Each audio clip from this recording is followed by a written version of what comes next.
Cuando Colombia se ahogó en el narcotráfico de los carteles y en la sangre provocada por los ataques guerrilleros de las FARC, Estados Unidos, junto al gobierno de turno, viendo que se perdía una guerra contra las drogas y el comunismo, toman la decisión de iniciar una estrategia que lo cambiaría todo, el Plan Colombia. 10.000 millones de dólares aterrizaron a finales de la década de los 90 y con ello el entrenamiento riguroso del ejército estadounidense para profesionalizar las Fuerzas Armadas de Colombia y transformar su modelo de defensa por uno que les ayudara a ganar la guerra. Nuevas brigadas móviles aparecieron, batallón de la alta montaña y fuerzas de despliegue rápido se crearon. Toda una nueva y mejorada mano de obra bélica se gestó y el conflicto que se vivía a diario la fue perfeccionando. Inicialmente el Congreso de los Estados Unidos, para capacitar y acompañar las operaciones, limitó el número de los soldados que estarían aquí, en Colombia. Dijeron primero que iban a ser 400, luego pasaron a 800, y una de las razones para limitar esto fue porque simultáneamente Estados Unidos estaba librando una guerra en otros países, en Irak y en Afganistán. El Departamento de Defensa, junto con el de Estado, viendo la necesidad de que más efectivos recorrieran las selvas y las trochas de nuestro país, optaron por contratistas militares privados. Empresas como DynCorp International, Military Professional Resources e Air Scan fueron algunas que diariamente estaban con los oficiales y suboficiales colombianos. DIRCOM, por ejemplo, se encargó de introducir estándares de aviación estadounidenses. Ellos fumigaban, rescataban y transportaban. Military Professional Resources era de asesoría, de entrenamiento y también la encargada de reformular la estructura de mando. Y por último, Air Scan se hizo cargo de la vigilancia aérea de infraestructura crítica como oleoductos y también de todo el tema de la inteligencia táctica. Fueron empresas clave que además de enseñar en la guerra, le mostraron a los militares colombianos que haciendo las mismas tareas que ellos se podría recibir más dinero y operar con una autonomía casi envidiable. Ahí la semilla se sembró por el acuerdo bilateral de inmunidad firmado en 2003 entre Estados Unidos y Colombia. Fue lo que lo regó como un aguacero la idea de que el contratista privado no solo se le paga más, sino que también puede operar por encima de la ley local. Recordemos que los abusos sexuales por parte de los contratistas en Tolemaida no derivó en imputaciones ni reclamos, como tampoco la implicación de pilotos de AirScan en el bombardeo de Santo Domingo. Impunidad y dinero era lo que los soldados profesionales veían y claro, el hecho de que la pensión no fuera ni la quinta parte de lo que los contratistas ganaban se volvía tentador para buscar en otras banderas lo que ellos encontraron. Por eso, la oferta de $3.000 mensuales que hicieron las empresas como Blackwater y Triple Canopy buscaron personal para proteger las instalaciones del Departamento de Estado en Irak era imposible de ignorar. En 2004, la ocupación estadounidense en Irak se complicó dramáticamente y el Pentágono, que tenía ya pocas tropas en el terreno, empezó a tercerizar masivamente. Las grandes empresas que contrataban a los militares privados empezaron a buscar no cientos, sino miles de hombres. Y como Colombia ya habían sido entrenados bajo la misma lógica gringa y los mismos términos, fueron los que más se solicitaron. Y aquí es cuando empieza la contratación de seguridad en el mercado económico y también aquí donde nace la demanda estructural. Del 2010 al 2020 llega la era de los Emiratos Árabes, de guardianes a ejércitos privados. A medida que Estados Unidos reducía su presencia en Irak, la oferta de mercenarios colombianos no desapareció. Simplemente cambió de cliente. El mercado pasó de apoyar operaciones occidentales a construir ejércitos privados para monarquías del Golfo. Hacia 2010, Eric Prince, fundador de Blackwater y figura emblemática de la privatización de la guerra, se trasladó a Abu Dhabi, la capital de los Emiratos Árabes Unidos. Allí fue contratado por la corona emiratí para crear una fuerza militar secreta, un batallón conocido como el R2.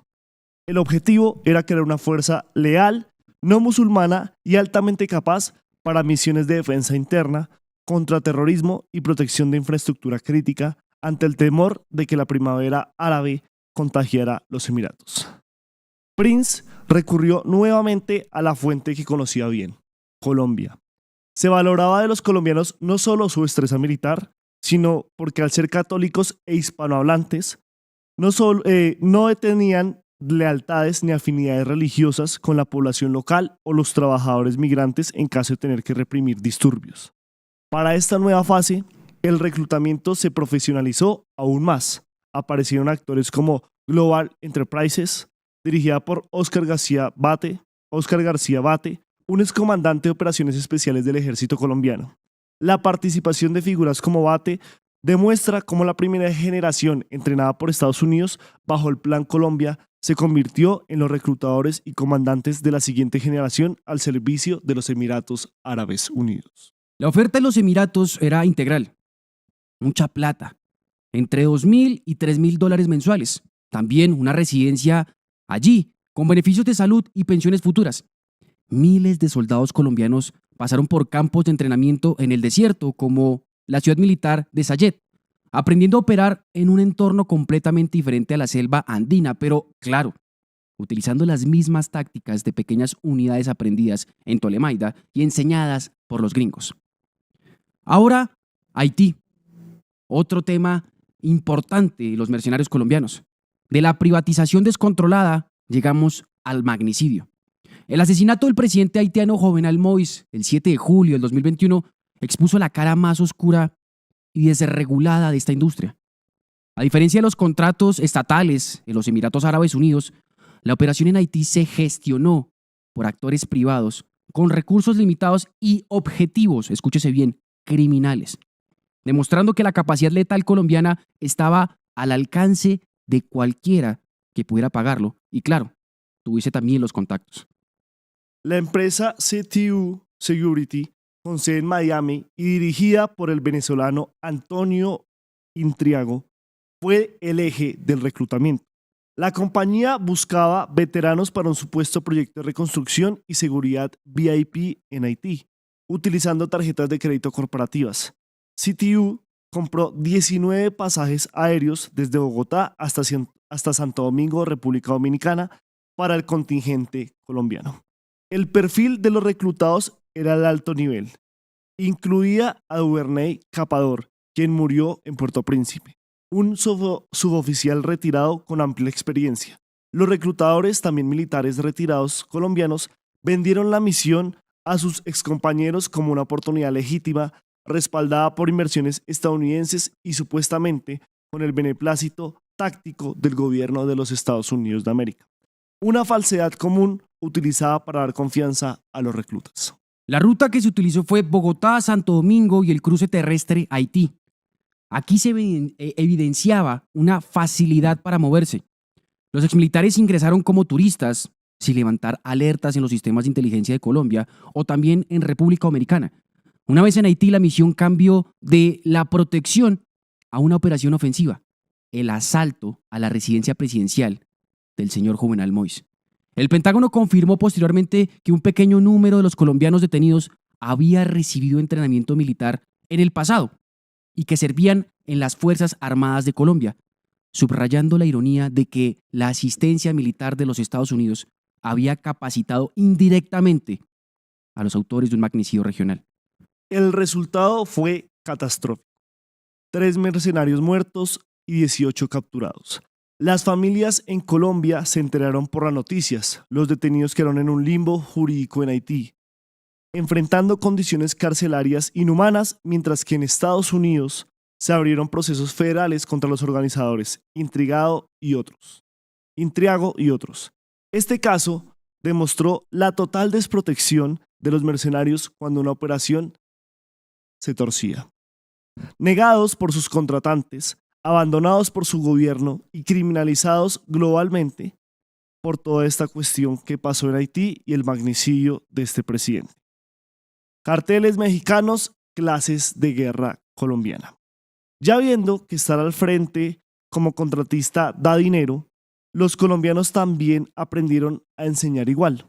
Por eso, así como los israelitas y gringos llegaron a entrenar grupos paramilitares y ejércitos en Colombia, México ahora recibe clases de los colombianos y en algunos casos desertores de las FARC, a los cuadros de los carteles. Según agencias de inteligencia de Estados Unidos, México y Colombia, lo que enseñaron fue lo siguiente. Primero, instrucción en maniobras de pequeñas unidades para emboscar y contraemboscar en un combate urbano. Esto le permitía a los carteles, que en un principio eran pandilleros, operar como pelotones coordinados en vez de personas desorganizadas o simplemente quienes mostraban las armas. También les enseñaron técnicas para construir campamentos clandestinos en zonas parecidas a en donde ellos operaban, en las serranas. Les enseñaron camuflaje y también la disciplina de la luz y, claro, evadir la detención aérea y satelital. Segundo, Colombia, como es uno de los países que más produce coca, evidentemente tendrían que enseñarle a los carteles optimizar los procesos químicos para aumentar pureza y el rendimiento de los alcaloides. Una habilidad que, como ya bien se mencionó, viene de la lucha o es alianza con el narcotráfico. Tercero, también establecieron redes de comunicación encriptada y sistemas de vigilancia humana organizados militarmente para monitorear movimientos de las fuerzas estatales. Cuarto, también enseñaron estrategias para ganar base social o corazones y mentes, alternando entre la distribución de despensas y también el terror selectivo, legitimando el control territorial del cartel ante la ausencia del Estado, en este caso mexicano. Y por último, también les enseñaron a fabricar armas y explosivos. El área de mayor impacto letal, centrada en la creación de artefactos explosivos y minas terrestres, en donde las personas que en algún momento fueron guerrilleros, aquí tuvieron un papel muy importante. Ucrania, el lugar donde se realizaban los sueños y se defendía la democracia. Un sueldo de 19 millones y una oportunidad de ir a Europa después de 20 o 25 años de servicio en Colombia es una propuesta muy llamativa para los experimentados soldados cafeteros que ven a Ucrania como una mina de oro, pero que esconde una realidad perversa. La invasión rusa a Ucrania comenzó en febrero de 2022, lo que ha llevado a tomar medidas extremas al gobierno ucraniano por la escasez de hombres que enfrenta, los centenares de miles de deserciones, los millones de hombres fuera del país y los enrolamientos forzosos han obligado a Kiev a buscar literalmente carne de cañón en otras latitudes. Ucrania hizo un llamado global a voluntarios para unirse a la Legión Internacional para la Defensa Territorial de Ucrania. Así se llaman. Hoy, la red está plagada de páginas de ayuda con este enrolamiento y TikTok, curiosamente, es la plataforma donde se suben las experiencias de estos compatriotas que hablan desde las mutilaciones, los bombazos y las ofensivas militares hasta de los sueldos y procesos para sumarse al ejército ucraniano e incluso también al bando contrario, al bando ruso. Miles de colombianos respondieron al llamado. A diferencia de los contratos en los Emiratos Árabes Unidos, aquí la motivación económica se mezclaba con la narrativa de defender una democracia. Aunque para la inmensa mayoría el salario prometido de hasta 3.000 euros mensuales, más bonos por combate, seguía siendo, obviamente, un motor principal para llegar a esta guerra. Sin embargo, esta realidad operativa en Ucrania fue un shock brutal.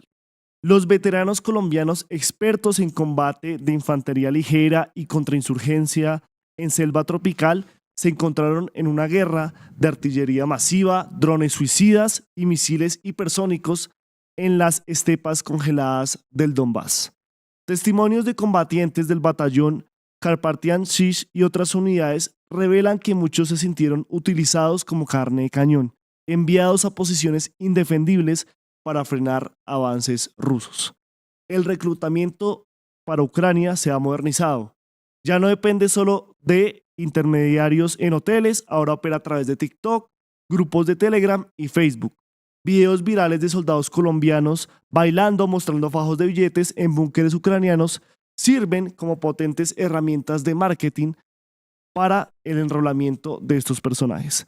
La ruta estándar implica vuelos comerciales a Madrid, conexiones a Varsovia o Cracovia y luego transporte terrestre a la frontera ucraniana médica, donde son procesados en bases como Ternopil. Las cifras son escalofriantes. Se calcula que hay entre 1.500 y 3.000 colombianos activos en las filas ucranianas. La Cancillería colombiana ha reportado más de 57 muertos y 77 desaparecidos en combate. Además, la situación de los prisioneros es crítica. Rusia no reconoce a los colombianos como combatientes legítimos bajo la Convención de Ginebra, sino como mercenarios criminales. En 2024, un tribunal en Donetsk condenó a los ciudadanos colombianos a 13 años de prisión tras ser capturados, sentando un precedente legal que deja a estos combatientes sin protecciones internacionales básicas. De Ucrania vamos al desierto, a Sudán. Y aquí el recuerdo del aroma paramilitar le respira a los militares colombianos. Asimismo, como los gringos entrenaban a estos personajes, ellos, en su lucha antisubversiva, pelearon codo a codo con grupos paramilitares. La escuela de los hermanos Castaño Gil con las autodefensas campesinas de Córdoba y Urabá y luego con las autodefensas campesinas unidas fue la que años después se terminó exportando de la selva al desierto sudanés. Masacres, desapariciones, control de la población a punta de miedo. Todo un manual aterrizó luego de que en abril del 2023 la guerra civil entre las Fuerzas Armadas de Sudán y las Fuerzas de Apoyo Rápido estallara. Los colombianos han entrado en esta guerra civil brutal y compleja y actúan como una fuerza de choque para un bando acusado de genocidio y de limpieza social. El grupo de las Fuerzas de Apoyo Rápido, liderado por Mohamed Hadam Dango, alias Hemedit, son las personas que reclutan a estos colombianos. Se señala que el coronel retirado del ejército colombiano, Álvaro Quijano, es uno de los coordinadores de esta fuerza. La operación se llama Lobos del Desierto. El apoyo y parte de la financiación, curiosamente, no viene de Sudán, sino de los Emiratos Árabes Unidos, que ya conocía de los colombianos. Aquí hay intereses de por medio, la geopolítica y el oro. Empresas de seguridad como Global Security Service Group reclutan a los colombianos inicialmente bajo la promesa de trabajar como guardianes de seguridad, cuidando instalaciones petroleras o también estando en los propios Emiratos Árabes. Es un engaño brutal que hace que los soldados colombianos sean enviados a terrenos que no conocen para luego librar una guerra que no les pertenece. Las tareas de la mina al niño soldado. Lo que hace este caso particularmente grave son las misiones asignadas que vamos a detallar en este momento. Enfrentamiento de niños. Se han revelado evidencias y testimonios de que los veteranos colombianos están siendo utilizados para entrenar militarmente a menores de edad reclutados forzosamente por las fuerzas que se están enfrentando en esta parte del mundo. Enseñan tácticas de combate e infantería a niños que luego son enviados al frente como carne de cañón. El sitio del Fasher. Los colombianos han sido desplegados en combates activos en el Fasher, Darfur del Norte, una ciudad sitiada donde se libra una batalla urbana feroz con alto costo civil. Oro y Wagner. Las fuerzas de apoyo rápido controlan las minas de oro de Jebel y Amer. Históricamente, el grupo Wagner, un grupo ruso, proporcionaba seguridad y logística allí. Con la reestructuración de Wagner, tras la muerte de Prigozhin, los mercenarios colombianos pagados por estas fuerzas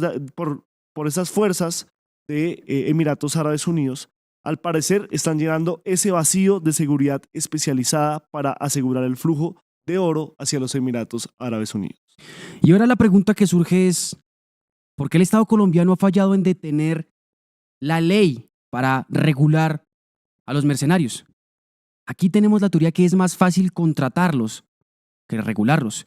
Y la respuesta yace en un choque entre la necesidad de soberanía internacional y las interpretaciones de nuestra querida Carta Magna de la Constitución. La administración de Petro, a través de los ministerios de Defensa y también de Relaciones Exteriores, ha impulsado un proyecto de ley para ratificar la Convención Internacional contra el reclutamiento, la utilización, la financiación y el entrenamiento de mercenarios de la ONU. Esto teniendo en cuenta en el contexto de lo que pasó en Haití con Juvenal Moïse y el asesinato del presidente. A pesar de la urgencia diplomática, el proyecto enfrenta vientos en contra significativos. Y aquí hacemos un análisis de los motores primarios para esta resistencia legislativa. El argumento más potente contra el proyecto es jurídico. Figuras de la oposición, representantes de la comunidad de militares retirados como la Asociación Colombiana de Oficiales en Retiro, argumentan que prohibir la contratación de seguridad viola el derecho fundamental al trabajo, consagrado en el artículo 25 de la Constitución.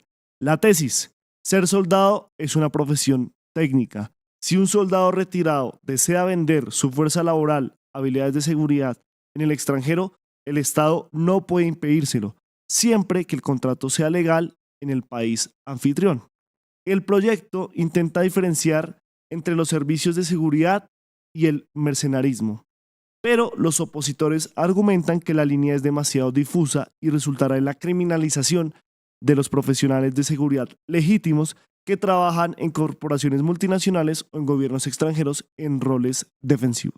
Como ya bien lo hemos mostrado, existe un motor económico profundo para estos militares privados, o como los llaman otros, mercenarios. Un soldado retirado en Colombia, suboficial y soldados profesionales, enfrenta un mercado laboral civil limitado. La pensión, aunque es estable, a menudo es insuficiente para el estilo de vida al que aspiran llegar y también para las necesidades de las familias. Abarcar, por ejemplo, 2 universidades, una casa y un hogar es muy complicado, y esa disparidad salarial es masiva. Por ejemplo, un contratista de los Emiratos Árabes Unidos gana 5 veces más, o en México 6, que lo que ganan aquí cuando se retiran en el país. El fracaso en aprobar la ley es en parte una admisión táctica del Estado de que no puede ofrecer alternativas económicas para estos hombres. La exportación de mano de obra militar actúa como una válvula de escape económica para una población excedente de especialistas en violencia y el mundo bélico. La industria de la seguridad privada en Colombia es una potencia política.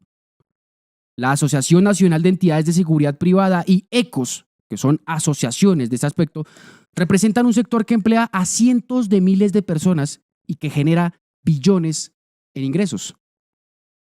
La influencia. Aunque estos gremios condenan públicamente los actos ilegales, cabildean agresivamente contra regulaciones amplias que pueden obstaculizar la expansión internacional de las firmas de seguridad colombianas. Temen que una ley de mercenarios, entre comillas, pueda ser utilizada para restringir exportaciones legítimas de seguridad a un sector que tristemente, por las guerras que están pasando, sigue creciendo. Además, hay una puerta giratoria en donde hay generales que se retiran y que luego pasan a ser parte de las juntas directivas de estas empresas, y ahí crean un bloque de influencia que protege intereses de la industria frente a la regulación estatal. Colombia se encuentra en una encrucijada. Ha generado un excedente masivo de capacidad militar a través de décadas de guerra. Si se deja sin regulación, esta capacidad se convierte efectivamente en un producto de exportación de inestabilidad global. A nivel doméstico, la industria de seguridad privada amenaza con convertirse en un estado del Estado, ofreciendo cobertura legal a los señores de la guerra que el ejército juró derrotar. La resistencia a la ley antimercenario no es meramente una disputa legal sobre el derecho al trabajo, es síntoma de una sociedad que ha normalizado la monetización de la violencia como una actividad económica legítima. Mientras el negocio de la guerra siga siendo más rentable que la paz, la línea entre el soldado héroe y el mercenario criminal seguirá siendo peligrosamente demasiado delgada. En Positiva creemos en el poder de la colaboración, en la fuerza de los sueños y en la importancia de estar siempre presentes. Nos impulsa el deseo de proteger lo que somos y lo que seremos. Positiva, la aseguradora de todos los colombianos. Ayúdanos a seguir con nuestra labor periodística a través de nuestro NECI 310-779-3518. Se está evaluando es que más adelante sí sea para todos. Lo que necesita el país. Pedí que me sacaran de allá. Un agradecimiento a todos por su sintonía aquí en el tercer canal. Métase en la mente de un delincuente, de un ladrón. A una nueva entrega de periodismo sin corrección. Pasión todo locura y estamos muy contentos. De las calles del sur. Digo, la señora, ¿me da un expreso, por favor?